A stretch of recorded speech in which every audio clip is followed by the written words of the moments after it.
There is no time and space between us. There is only this present moment, and we are one. Ngayon ay nasa diary entry number 992. I am going forward through life amidst rainbows and storms, but with my head held high with pride, for I am a royal child. I feel that the blood of Jesus is circulating in my veins, and I have put my trust in the great mercy of the Lord. Patuloy ang aking buhay sa gitna ng mga baghari at bagyo. Taas noo at may pagmamalaki, sapagkat ako ay may dugong bughaw. Nararamdaman ko na ang dugo ni Jesus ay umiikot sa aking mga ugat, at inilagay ko ang aking tiwala sa dakilang awa ng Panginoon. So kahapon, yung sabi niya ay tungkol sa isang vision, isang pangitain na nakita niya na idinaraos ang misa sa mga bahay at wala yung mga vestment, wala yung mga gamit. So parang ito is a continuation of that vision. Pero parang hindi niya siya vision kasi sabi niya, I am going forward through life amidst rainbows and storms. The life of Faustina was full of storms, and after the storms come rainbows. So syempre yung storm, ito yung picture of the struggles, the pains, the difficulties, and after overcoming certain difficulties, she would experience rainbows. What are rainbows in her life? The rainbows are union with God, experiencing bliss, seeing Jesus.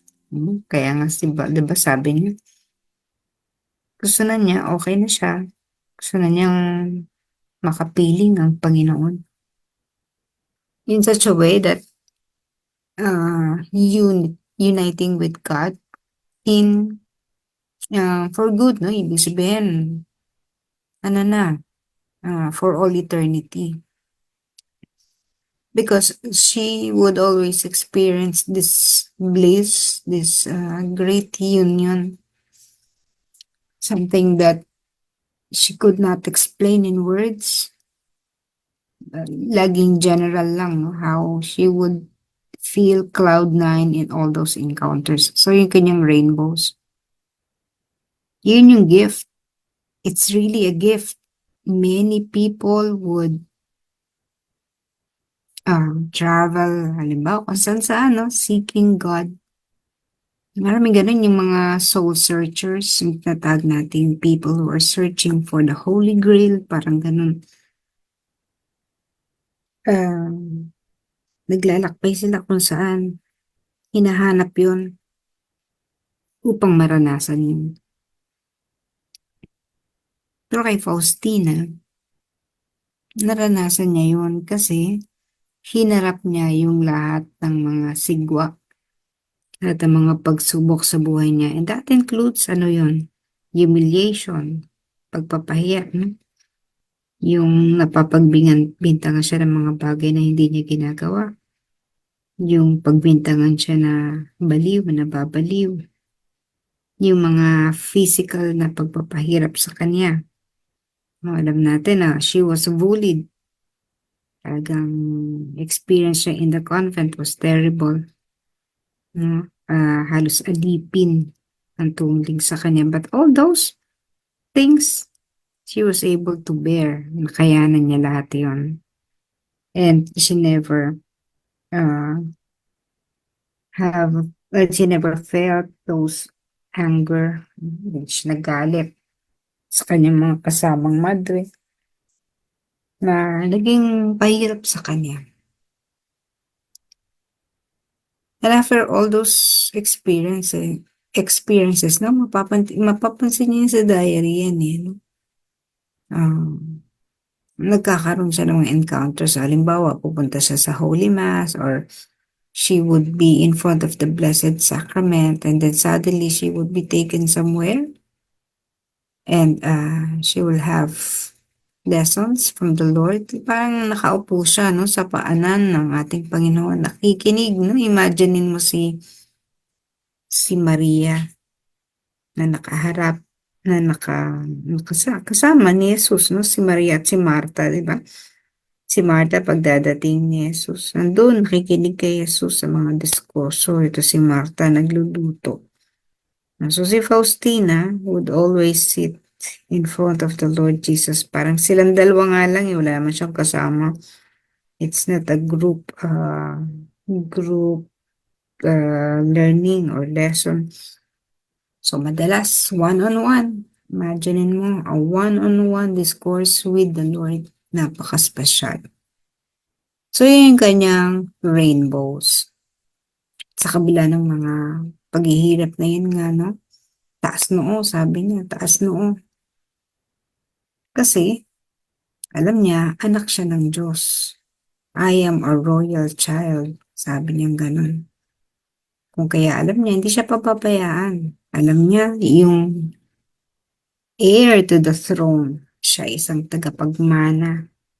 Kasi ang anak ng Diyos, di ba? Kung halimbawa, sa isang pamilya, mayaman kayo, no? May marami kayong pagmamanahan, paghahatian. So when you are an heir to the throne, or you are anak ng isang makapangyarihan, you inherit kung ano man ang mayroon ng magulang mo. So that was how Faustina would feel. I am a royal blood. No? Ang tagapagmana ng lahat ng kayamanan na mayroon ng Panginoon. Both here on earth and in heaven. Alam niya yun.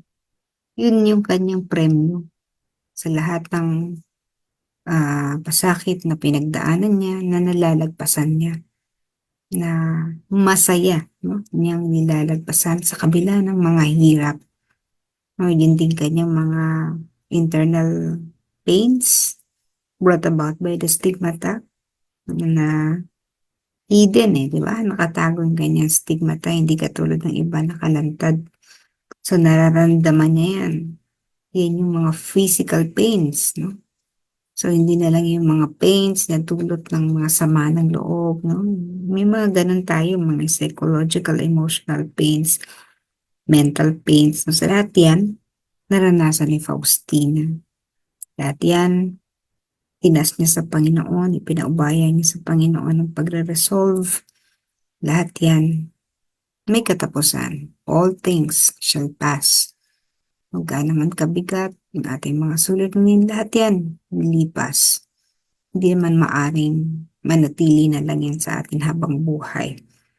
At sa atin din, we look forward na malagpasan yung mga ganong mga pagsubok. Dadating din yun.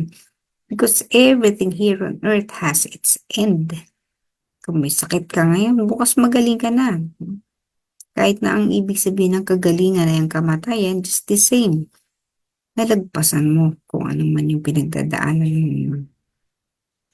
So again, let's be like Faustina, na parang isang bata na napagalitan ng nanay o kaya ay nadapa. Tayo siya agad. Parang walang nangyari. Isang bata na kinakalimutan ang lahat, no? Kahit yung nakaaway niya, halimbawa, may kaaway siya. Tapos nun, bati na uli sila. Mabilis ang pagtayo sa lahat ng mga pagkakadapa.